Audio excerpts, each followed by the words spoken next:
Hello students, my self Kundan Sahu, lecturer in mechanical department. मैं आपको power plant subject पढ़ा रहा हूँ।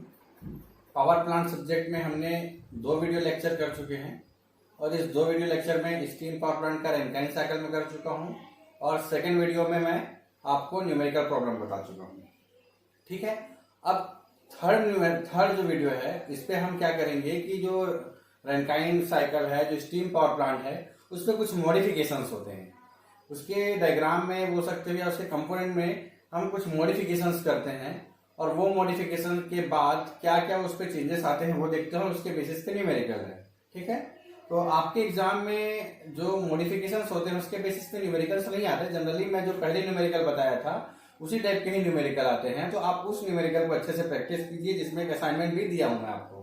ठीक है, तो आज हम देखते हैं रीजनरेटिव आपका स्टीम पावर प्लांट है या regenerative feed water heater Rankine cycle बोलते हैं या रीजनरेशन बोलते हैं इसी को, कि रीजनरेशन करने से, रीजनरेट मतलब फिर से उत्पन्न करना। ठीक है, रीजनरेट करने से आपका क्या क्या चेंजेस आएंगे स्टीम पावर प्लांट में। ठीक, तो मैं सबसे पहले आपको डायग्राम समझाना चाहूंगा कि डायग्राम में होता क्या है। ठीक है, तो सबसे पहले आप जानते हो कि when steam is coming from the pump, जब आपका स्टीम आ रहा है आपके पंप से, तो वो बॉयलर में जाएगा। ठीक है, बॉयलर में एंटर करेगा, इट इंटर्स इनटू द बॉयलर। और बॉयलर के बाद इधर आप डायग्राम को देखिएगा ना, डायग्राम को आप ध्यानपूर्वक देखिएगा। तो ये पंप था, पंप से आपका स्टीम जो वाटर था, पंप से जो वाटर है उस बॉयलर में आया। ठीक है, स्टीम मतलब आपका स्टीम तो बॉयलर में बनेगा, आप पंप क्या करेगा, पंप वाटर को खींचेगा। ठीक, तो आपका जो वाटर है, वाटर पंप से आएगा, बॉयलर में जाएगा और ये बॉयलर से जो स्टीम कन्वर्ट होगा। ठीक, और स्टीम कन्वर्ट होकर टरबाइन में जाएगा, जो हम पहले रैंकाइन साइकिल में देखे थे। ठीक, अब टरबाइन क्या करता है, इलेक्ट्रिसिटी प्रोड्यूस कर देगा। और पहले के साइकिल में क्या होता था, बॉयलर में जाता था, फिर टरबाइन में जाता था, उसके बाद डायरेक्ट कंडेंसर में जाता था, फिर से पंप में जाता था। यही 4 कंपोनेंट्स जो बेसिकली यूज होते थे। ठीक है, work done of pump, heat addition करते थे बॉयलर में, वर्क डन टरबाइन प्राप्त होता था और कंडेंसर में हीट रिजेक्शन होता था। लेकिन रीजनरेशन में क्या होगा, रीजनरेशन में क्या होगा कि जब आपका पंप से वाटर जब जाएगा बॉयलर में, बॉयलर उसको स्टीम में कन्वर्ट करेगा और टरबाइन में भेजेगा। और टरबाइन में आप क्या होता है कि टरबाइन में वर्क करने के बाद कुछ अमाउंट में वाटर या कुछ अमाउंट में लो टेम्परेचर या लो प्रेशर आपको स्टीम या वाटर कॉम्बिनेशन मिल जाता है। ठीक है, तो उसको क्या करेंगे, फीड वाटर हीटर कंपोनेंट है। आप फीड वाटर हीटर कितना भी लगा सकते हैं, 1 2 3 4 5 number of feed water heater लगा सकते हैं। ठीक है, तो फीड वाटर हीटर क्या करेगा, कुछ अमाउंट में मास को खींच लेगा। तो टरबाइन में जो स्टीम वर्क किया उस पर कुछ अमाउंट में ये जो वाटर वाला सेक्शन है, जो वाटर वाला सेक्शन था उसको ये खींच लिया फीड वाटर हीटर और फिर से पंप में दे दिया, तो कंडेंसर में जाने की जरूरत नहीं पड़ी। और कुछ अमाउंट में जो आपका पोर्शन बचा वो कंडेंसर में चला गया। तो सिमिलरली हम क्या करते हैं, फीड वाटर हीटर से कुछ अमाउंट में वाटर को हम M1 kg, यहाँ पे आपका, अब इसको मैं आपको केजी के फॉर्म में समझा रहा हूं। आपका जो बॉयलर था, बॉयलर स्टीम जनरेशन किया और 1 kg का स्टीम जनरेशन हुआ, सपोज मान के चलो। तो ये 1 kg का स्टीम जनरेशन हुआ और वो टरबाइन में गया। और m kg का जो कुछ स्टीम प्लस वाटर का कॉम्बिनेशन है वो M1 kg का, वो हम उसको एक्सट्रैक्ट किया with the help of this feed water heater component, and these feed water heater component feeds to the this steam and water component, this feed to the this pump section। तो ये steam और water के combination को ये feed water heater 1 आपके pump में भेज दिए। सिमिलरली फीड वाटर हीटर 2 भी वही करेगा। कुछ अमाउंट में मास जो है, मास किसका रहेगा, M2 kg बोल सकते हैं। और M2 kg क्या रहेगा, आपका स्टीम और वाटर का कॉम्बिनेशन रहेगा। स्टीम और वाटर का कॉम्बिनेशन रहेगा या मोस्टली अमाउंट में ये आपका वाटर हो सकता है। तो जो बचा हुआ सेक्शन जो M2 kg है, फीड वाटर हीटर से हम एक्सट्रैक्ट कर लेंगे और पंप की सहायता से फीड वाटर हीटर 1 में भेजेंगे, फिर डायरेक्टली पंप में भेज देंगे। तो ये आपको ब्लॉक डायग्राम है। तो एक बार मैं डायग्राम फिर से समझा दे रहा हूं। बॉयलर में स्टीम जनरेशन हुआ 1 kg का, टरबाइन में गया। उसके बाद ये M1 kg का हम एक्सट्रैक्ट कर लिए, कुछ अमाउंट में फिर वाटर प्लस स्टीम का जो कॉम्बिनेशन रहेगा उसको एक्सट्रैक्ट कर लेंगे और वाटर में भेज पंप में भेज देंगे, वाटर पंप में। सिमिलरली M2 kg को हम एक्सट्रैक्ट करेंगे, फीड वाटर हीटर 2 रहेगा ये, इसका पंप वर्क करेगा, ठीक है, और ये वाटर हीटर 1 से होते हुए ये, या हम डायरेक्टली इसको हम पंप में भेज सकते हैं, ठीक है। और तीसरा है जो M1 और M2, 1 minus M1 M2, 1 kg में M1 kg को माइनस कर दिए और M2 kg को माइनस कर दिए, तो जितना kg आपके पास वाटर बचा, ठीक है, जितना kg आपके पास वाटर बचा ये कंडेंसर में गया, कंडेंसर में हीट रिजेक्शन होगा और मोस्टली अमाउंट में इसमें स्टीम रहता है तो हीट रिजेक्शन होगा, और पंप की सहायता से फीड वाटर हीटर 2 से होते हुए इस पंप की सहायता से, इस फीडर वाटर हीटर से होते हुए इस पंप की सहायता से डायरेक्टली इस पंप से होते हुए डायरेक्टली बॉयलर में चला गया। तो आपके पास दो कंपोनेंट थे, एक नया कंपोनेंट है फीड वाटर हीटर 1 और फीड वाटर हीटर 2, और दोनों को हम दो पंप की सहायता से मेन पंप में भेज दिए। मेन पंप हमारा ये वाला है 9वां और 10वां के बीच में, ठीक है, और कंडेंसर आपका वर्क वही कर रहा है। तो आपका फीड वाटर हीटर क्या कर रहा है, एक्सट्रैक्ट कर रहा है, एक्सट्रैक्ट कर रहा है जो स्टीम और वाटर का कॉम्बिनेशन है, और जो वाटर है, जो बचा हुआ वाटर है, उसको आप पंप में भेज दे रहे हैं। तो यही काम कर रहा है रीजनरेशन आपके रेनकाई साइकिल में, ठीक है। तो आपके फर्स्ट पॉइंट है, फर्स्ट और सेकंड पॉइंट जो था टरबाइन, ठीक है। सेकंड और थर्ड है आपका फीड वाटर हीटर सेक्शन 1 है और फीड वाटर हीटर सेक्शन 2 है। उसके बाद फोर्थ सेक्शन में कंडेंसर में गया, फिफ्थ में कंडेंसर से रिजेक्ट होने के बाद इस पंप में गया, फिर छठवां फिर होते होते ऐसा गया। तो इसको हम अब टीएस डायग्राम से समझते हैं। हमारे पास फीड वाटर हीटर, दो फीड वाटर हीटर हम यूज किए हैं फॉर दिस डायग्राम, ठीक है। अब होता क्या है कि इसको मैं टीएस डायग्राम बनाना चाह रहा हूं। अब टीएस डायग्राम कैसे बनेगा, ये मैंने बना दिया। तो अब ध्यान से देखिएगा, आपका बॉयलर में वर्क किया 1 पॉइंट हो गया, और 1 से 4 के बीच में आपका टरबाइन है, ठीक है। ये देखिएगा इस डायग्राम में भी 1 से 4 के बीच में, 1 in between 1 to 4 turbine occurs. Turbine होता है आपका 1 और 4 के बीच में, ठीक। तो 1 और 4 के बीच पे आपका टरबाइन है, और 2 और 3 और 4, 2 और 3 सेक्शन में, 2 और 3 सेक्शन में आपका M1 kg एक्सट्रैक्ट हो गया जहां पे फीड वाटर हीटर 1 है, और M2 kg आपका एक्सट्रैक्ट हो गया जहां पे फीड वाटर हीटर 2 है, और 1 माइनस M1 माइनस M2 जो 2 kg जो बचा वो आपका हो गया कंडेंसर के द्वारा, ठीक है। तो ये हम डायग्राम बना लिए। कुछ नहीं करना है, आपको जो अमाउंट को एक्सट्रैक्ट करना है और पंप की सहायता से भेज देना है। तो आपने क्या किया, M1 kg एक्सट्रैक्ट किया और पंप की सहायता से बॉयलर में भेज दिया, M1 kg एक्सट्रैक्ट किया और पंप की सहायता से बॉयलर में भेज दिया, M2 kg एक्सट्रैक्ट किया, पंप की सहायता से इस पंप से होता हुआ बॉयलर में भेज दिया। फीड वाटर हीटर 2 में M2 kg एक्सट्रैक्ट किया, इस पंप की सहायता से फीड वाटर में होता हुआ इस पंप की सहायता से बॉयलर में भेज दिया। वही सेक्शन है आपका। Similarly 1 minus M1 minus M2, 1 minus M1 minus M2 condenser से होता हुआ इस पंप से गया, फिर इस पंप से गया, उसके बाद फाइनल पंप से जाता हुआ बॉयलर में चला गया, ठीक है। तो यहाँ पे number of pumps 3 pump use हो रहे हैं, ठीक है। Number of pumps 3 pumps use हुए हैं इस डायग्राम में। अगर आपको बहुत अमाउंट में, अगर आपके पास वाटर और स्टीम का कॉम्बिनेशन है, मींस वाटर पार्टिकल्स ज्यादा है टरबाइन में वर्क करने के बाद, टरबाइन में वर्क करने के बाद आपका प्रेशर और टेम्परेचर कम हो गया स्टीम का। टरबाइन में वर्क करने के बाद आपका प्रेशर और टेम्परेचर कम हो गया, और ज्यादा अमाउंट पे आपका वाटर है या वाटर प्लस स्टीम का कॉम्बिनेशन है, तो आप number of water heater use कर सकते हो। फीड वाटर हीटर 1 यूज कर सकते हो, फीड वाटर हीटर 2 यूज कर सकते हो, और लगता है कि हमें और फीड वाटर हीटर 1 यूज करना है तो फीड वाटर हीटर 3 यूज कर सकते हो, 4 यूज कर सकते हो, 5 यूज कर सकते हो, as per the condition of the, as per the requirement of the your water and steam combination.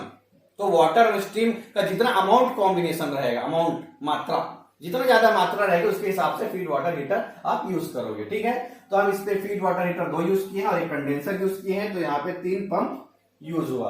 तो यहाँ पे 3 पंप यूज हुआ, एक टरबाइन यूज हुआ, एक बॉयलर यूज हुआ और एक कंडेंसर यूज हुआ, ठीक है।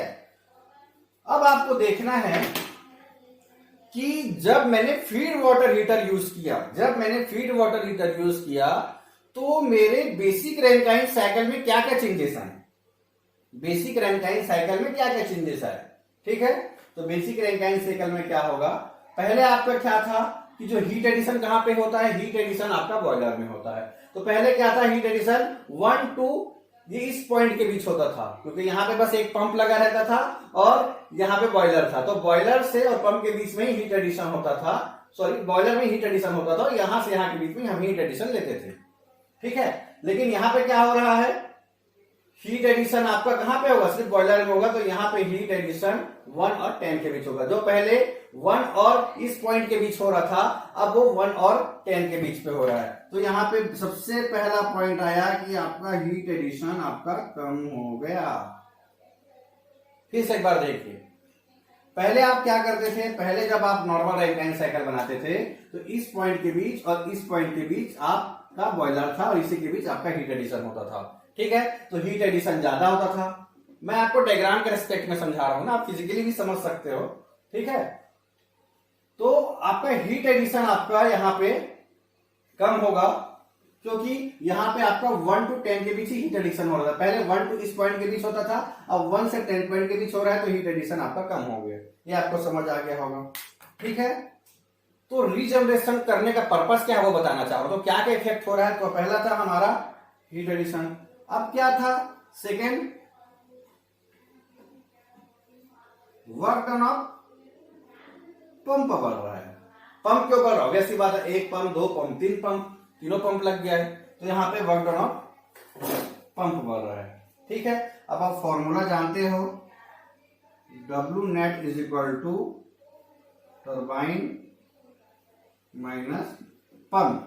तो आपका पंप बढ़ रहा है, W net is equal to turbine minus pump. Turbine तो एक ही है, तो टर्बाइन तो सेम रहेगा आपका, ठीक है। W टर्बाइन आपका सेम रहेगा, लेकिन पंप बढ़ रहा है। पंप बढ़ रहा है मतलब ये निगेटिव वैल्यू बढ़ रही है। पंप बढ़ रहा है मतलब ये निगेटिव वैल्यू बढ़ रही है। टर्बाइन सेम है और ये निगेटिव वैल्यू बढ़ रही है, मतलब निगेटिव वैल्यू बढ़ रही है, मतलब W नेट आपका क्या होगा, सोचो, W नेट आपका कम होगा। तो आपका टर्बाइन सेल था, पंप की वैल्यू बढ़ रही थी, तो आपका W नेट जो था, आपका W नेट आपका कम हो जाएगा,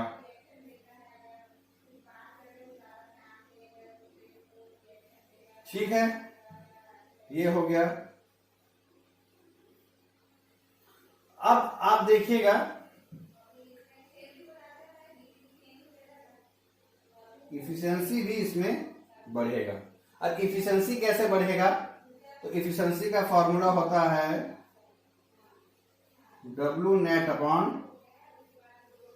हीट एडिशन। अब इफिशियंसी कैसे बढ़ेगा, एक्चुअल में रीजनरेशन का पर्पस हमें इफिशियंसी बढ़ाना ही है। रीजनरेशन का पर्पस, हमारा मेन पर्पस है, we have to increase our value efficiency value, we have to increase efficiency value with respect to this regeneration process। तो हमारा मेन पर्पस वही होगा कि इसे एफिशिएंसी बढ़ाना पड़ेगा हमें, ठीक है। और किसके पर्पस से होगा, वो रीजनरेशन के पर्पस से होगा, रीजनरेशन के प्रोसेस से होगा। तो रीजनरेशन का प्रोसेस वही है कि आपको एफिशिएंसी बढ़ेगी। लेकिन अब हम देखते हैं, हमारा W नेट आपका कम हो रहा है, ठीक है, और एफिशिएंसी भी कम हो रहा है। अगर मैं मैथमेटिकली देखूं तो W नेट कम हो रहा है, मतलब एफिशिएंसी डायरेक्टली प्रोपोर्शनल है W नेट के, तो एफिशिएंसी कम हो रही है, तो एफिशिएंसी हमें, सॉरी, W नेट कम हो रही है तो एफिशिएंसी कम होनी चाहिए, ठीक है। तो ये कंडीशन तो सेटिस्फाई नहीं हो रहा है। और आपका हीट एडिशन कम हो रहा है तो एफिशिएंसी बढ़ रही है, ये आपका कंडीशन सेटिस्फाई हो रहा है। अगर मैं मैथमेटिकली देखूं तो हीट एडिशन कम हो रहा है तो एफिशिएंसी बढ़ रही है, ये कंडीशन सेटिस्फाई हो गई। लेकिन W नेट जो कम हो रहा है, वो एफिशिएंसी भी यहाँ पे कम होनी चाहिए, तो यहाँ पे हमारा सेटिस्फाई नहीं हो रहा है। तो एक्चुअल में कंडीशन क्या होता है, जब आपको फिजिकल कोई वैल्यू मिलती है, ठीक है, तो आपको जो फिजिकल वैल्यू मिलती है, तो हमारा जो फॉर्मूला है वो क्या है, हम देख रहे हैं, हमारा फॉर्मूला है W net upon heat addition. तो आपका W नेट कम हो रहा है और हीट एडिशन आपका कम हो रहा है, ठीक है। तो W नेट तो आपका कम होता है, लेकिन हीट एडिशन इस W नेट के कंपेयर में कुछ ज्यादा कम हो जाता है, ठीक है। ये जैसे 10% कम हो रहा है तो हीट एडिशन बहुत ज्यादा कम हो जा रहा है। तो इस कारण एफिशिएंसी, अगर मैं मैथमेटिकली बताऊं तो इस कारण एफिशिएंसी बढ़ती है, ठीक है। ये मैथमेटिकली बता रहा था। अब एक्चुअल में होता क्या है, एक और मैं मेथड से बताता हूं।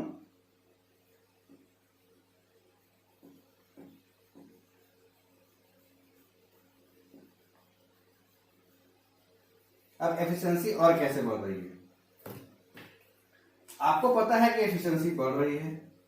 अब एक वैल्यू आती है mean temperature of heat addition. Mean temperature of heat addition मतलब ये एवरेज टेम्परेचर है। तो एवरेज टेम्परेचर हम बॉयलर का लेते हैं, हीट एडिशन कहां पे कर रहे हैं, हम बॉयलर पे कर रहे हैं। तो पहले के केस में सपोज मान के चलो, सपोज ये था 300 डिग्री सेंटीग्रेड था, ठीक है। फर्स्ट पॉइंट को ले रहा हूं 300 डिग्री सेंटीग्रेड, ठीक, और इस पॉइंट को ले रहा हूं मैं, सपोज मान के चलो एग्जाम्पल है, कुछ भी ले सकते हो, 50 डिग्री सेंटीग्रेड, और ये 10वें पॉइंट को मान के चल रहा हूं 100 डिग्री सेंटीग्रेड, ठीक है। 100 तो नहीं होगा क्योंकि लिक्विड कंडीशन है, ये है 90 डिग्री सेंटीग्रेड, ठीक है। तो पहले जब कंडीशन था, मैं एक्चुअल में आप लोगों को इफिशिएंसी कैसे बढ़ेगी, इफिशिएंसी का एक मैं मैथमेटिकली बता दिया। ये आपका जो हीट एडिशन है वो ज्यादा कम हो रहा है डब्ल्यू नेट के कंपेयर में, इसलिए आपका एफिशिएंसी बढ़ गया। लेकिन कुछ लोग सोच रहे होंगे कि हमको फिजिकली समझाइए जो हम सोच सकें और जो एक्चुअल में हो रहा है, तो मैं उस एक्चुअल कंडीशन को समझा रहा हूं।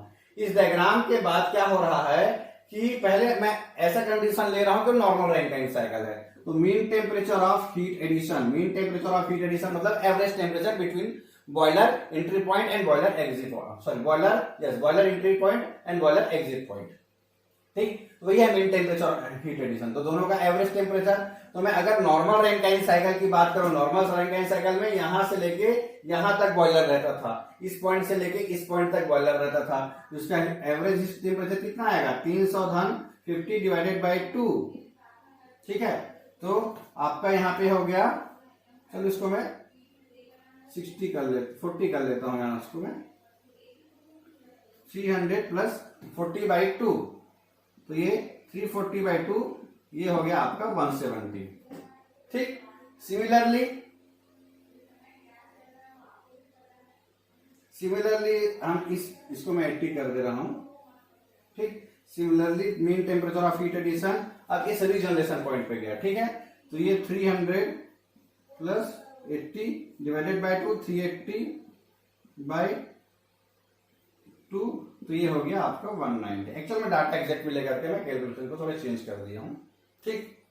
तो हो क्या रहा है, नॉर्मल रैंकिन साइकिल में हमारा मीन टेम्परेचर हीट एडिशन या average temperature of heat addition जो था, ठीक है, वो आपका 170 डिग्री सेंटीग्रेड आ रहा था इस एग्जांपल के थ्रू, इस उदाहरण के अनुसार, ठीक। और आपका रीजनरेशन के एग्जांपल के अनुसार इसका mean temperature of heat addition जो था, ठीक, वो 190 था।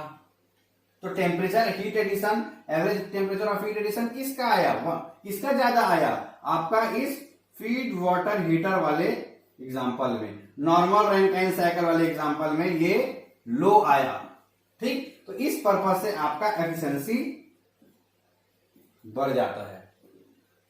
अब एफिशिएंसी बढ़ कैसे रहा है, mean temperature of heat addition, mean temperature of heat addition आपका ज्यादा आ रहा है, तो एफिशिएंसी कैसे बढ़ रही है। अब मैं उसको आपको नॉर्मल से एग्जांपल देता हूं, ठीक है।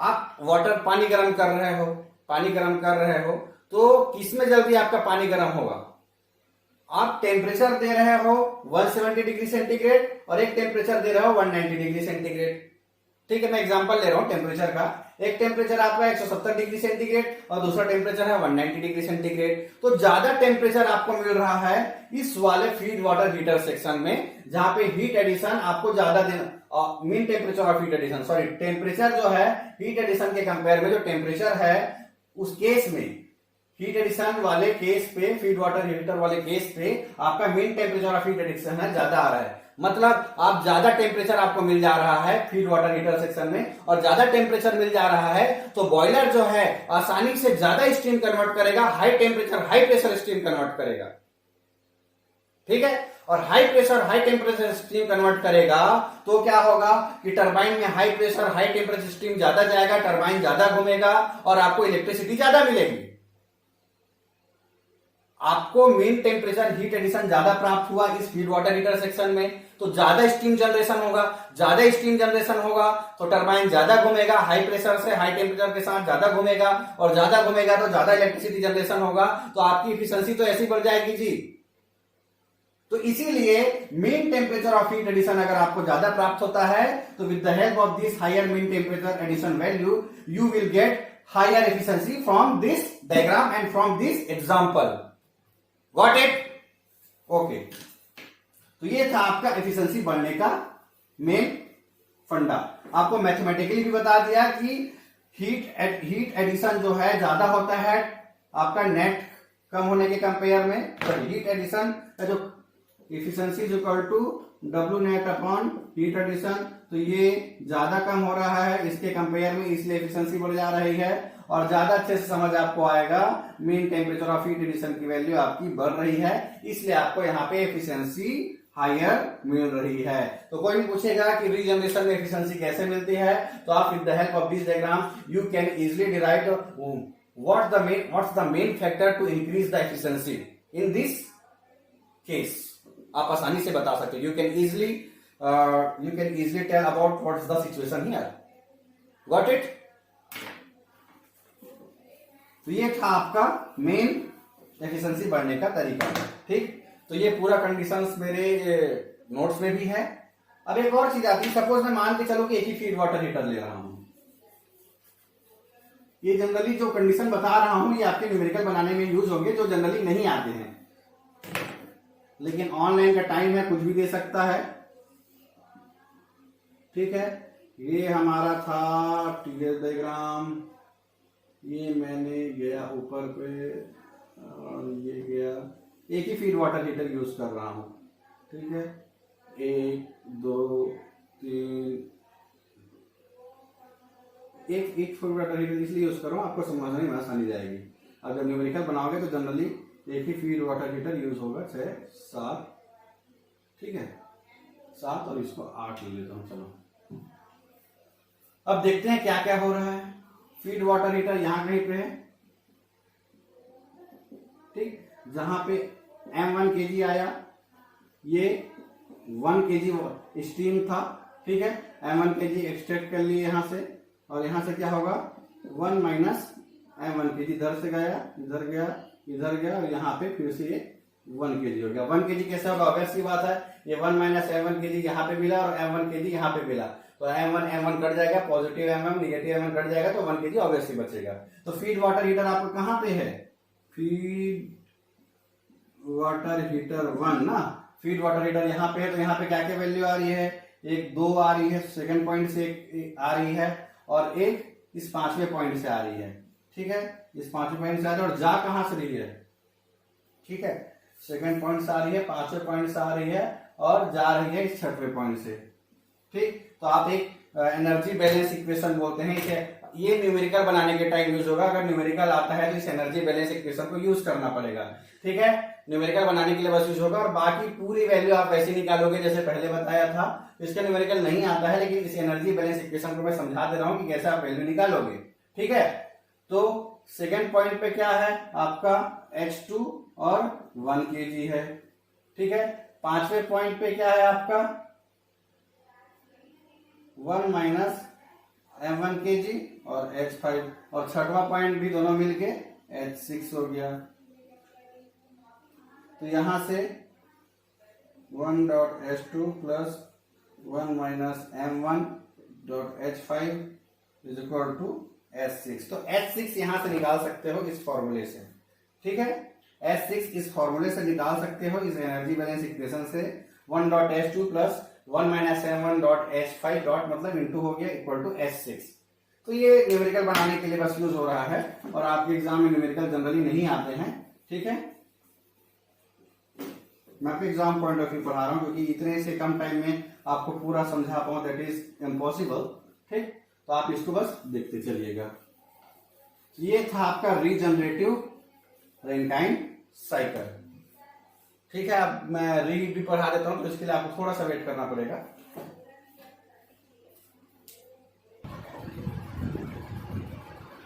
एक बार मैं आपको एनर्जी बैलेंस इक्वेशन बता दे रहा हूं, थोड़ा सा वहां पे जगह कम था।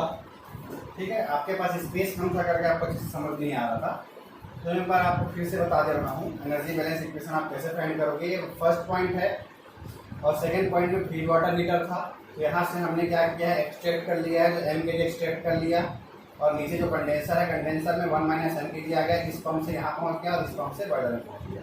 ठीक है, ये पुराना डायग्राम है, तो कुछ नहीं करना है, आपको इस फीड वाटर हीटर सेक्शन में कितने इनपुट हो रहे हैं कितने आउटपुट हो रहे हैं वो निकालना है।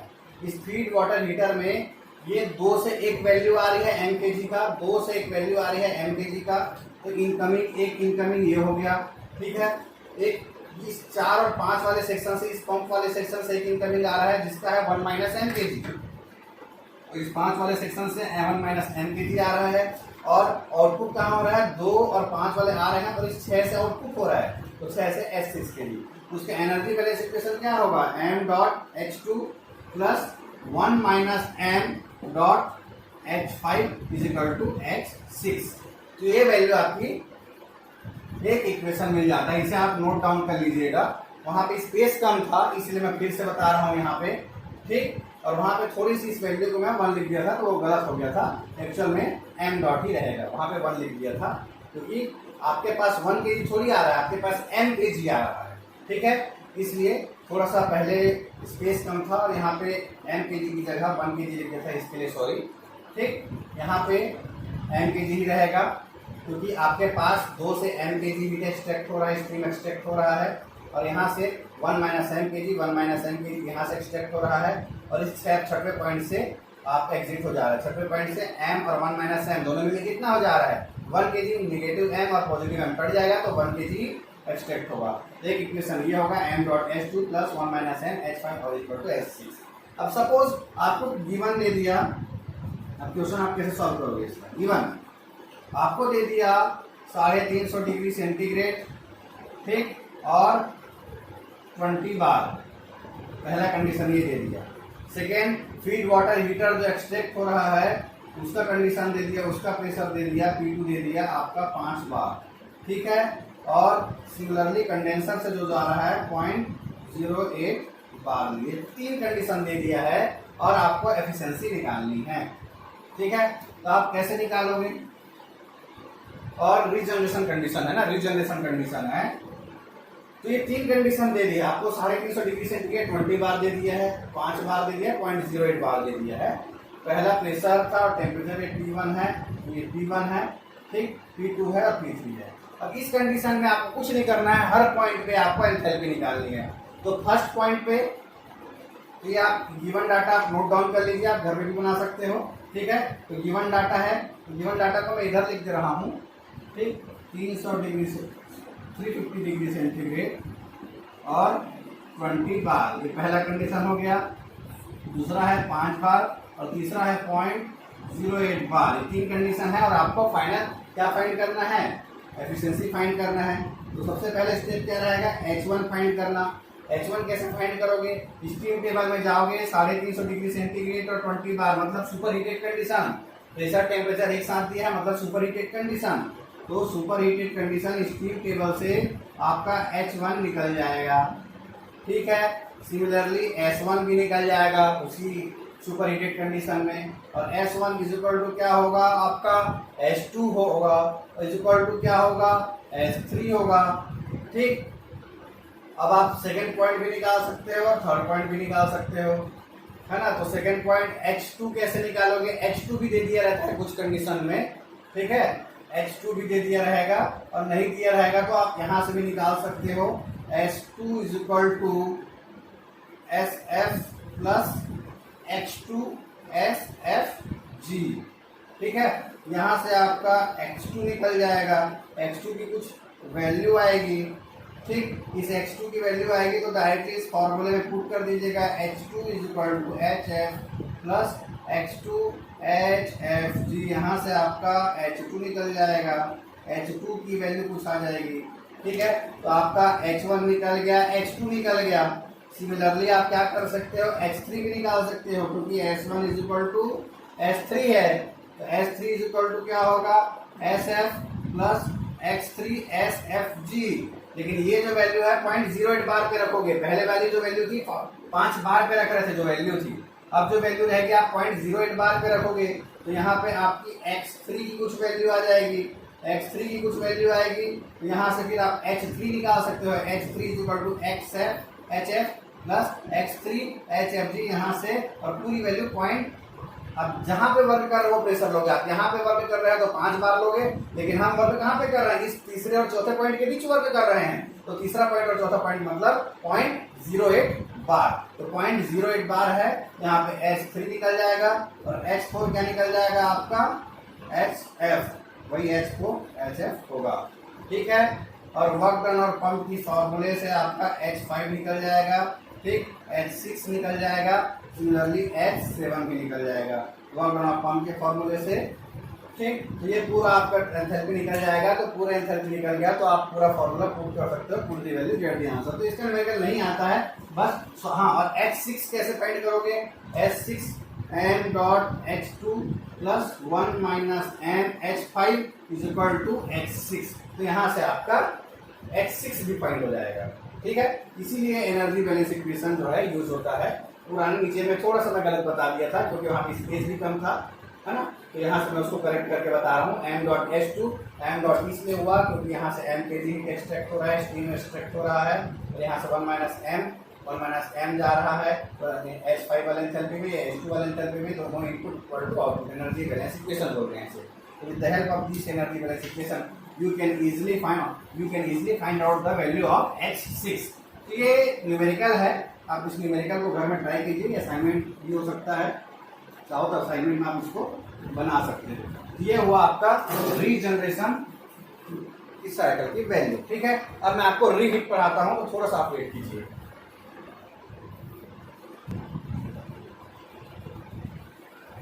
तो अब मैं यहाँ पे आपको रीहीट पढ़ाता हूं।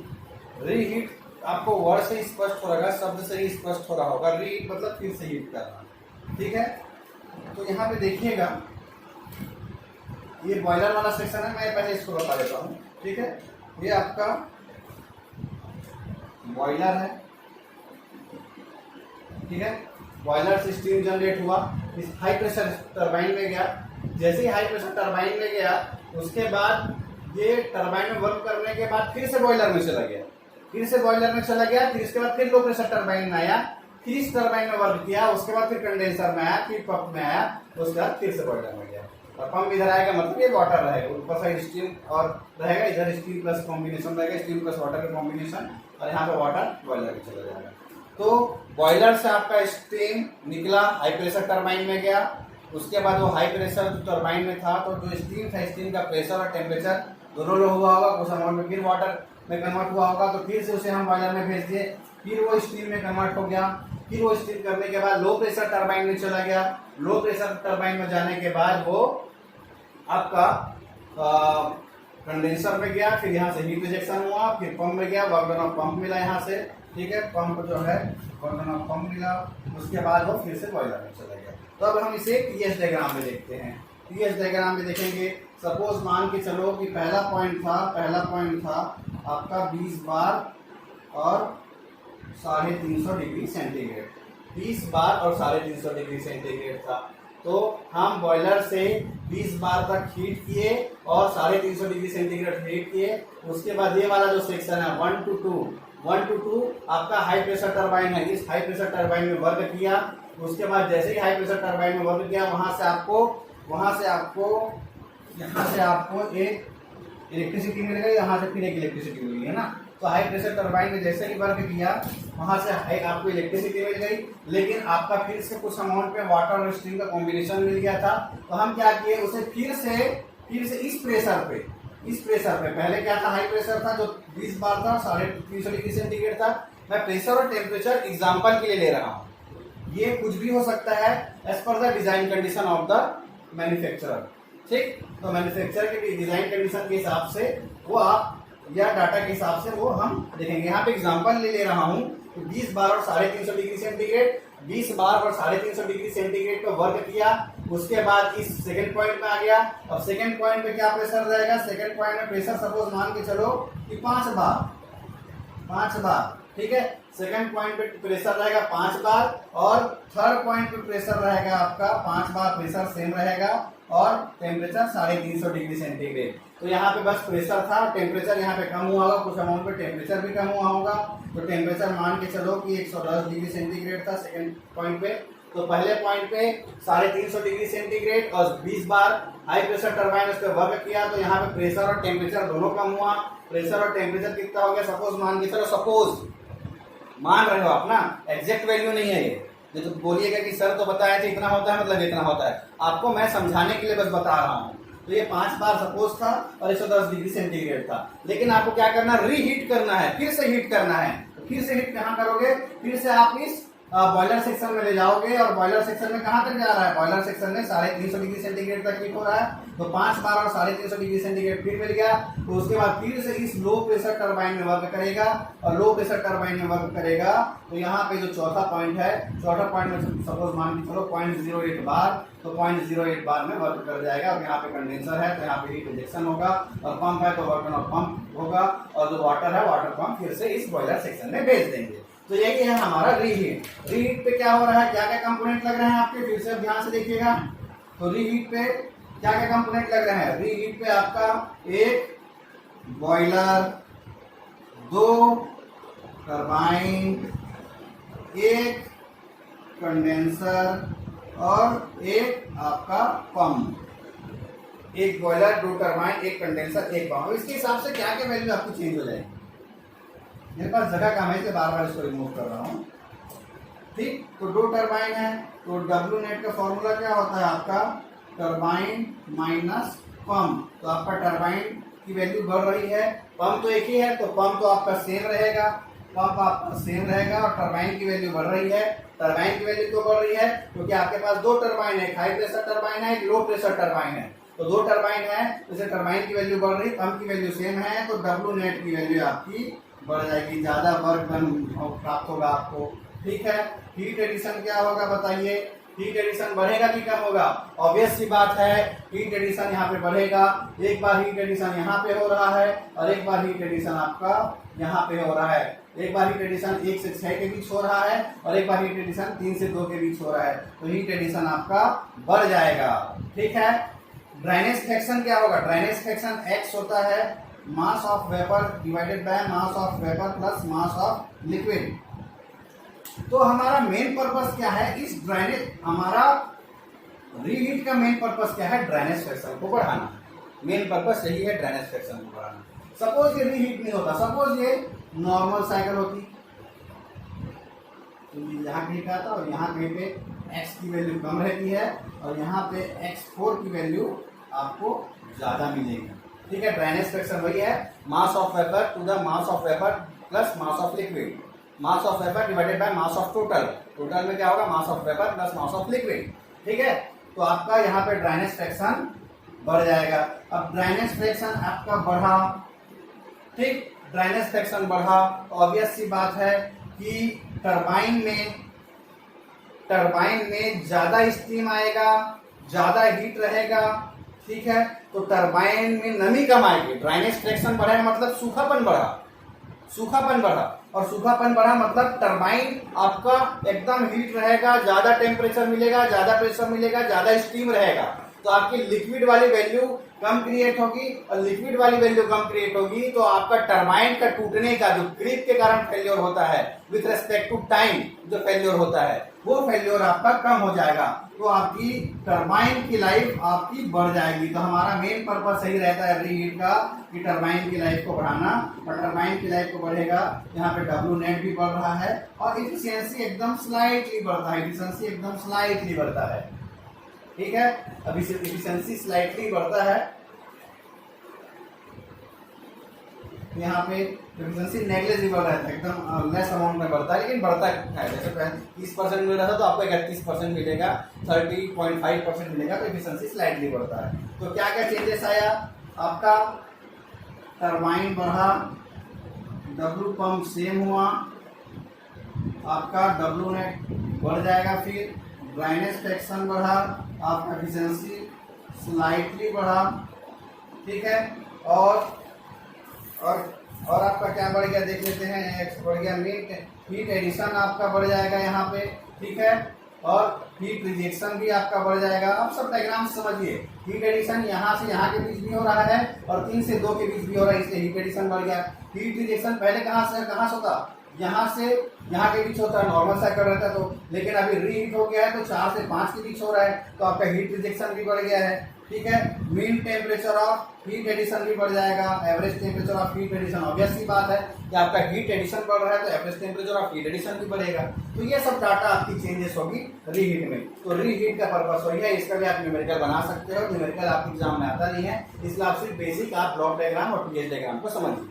ठीक है, तो आज के लिए बस इतना ही। एक क्लास बस इसका और बचेगा, ठीक है, जो आपको नेक्स्ट वीडियो में बताऊंगा, जिसपे हम कैसे एफिशिएंसी को बढ़ा सकते हैं रैंकाइन साइकिल का, उसके बारे में पढ़ेंगे। ठीक है, तो मैक्सिमम 30 मिनट्स का क्लास रहेगा। तो आज की क्लास में हमने क्या क्या पढ़ा, रीजनरेशन पढ़ा, रीजनरेशन का ब्लॉक डायग्राम देखा, रीजनरेशन का टीएच डायग्राम देखा।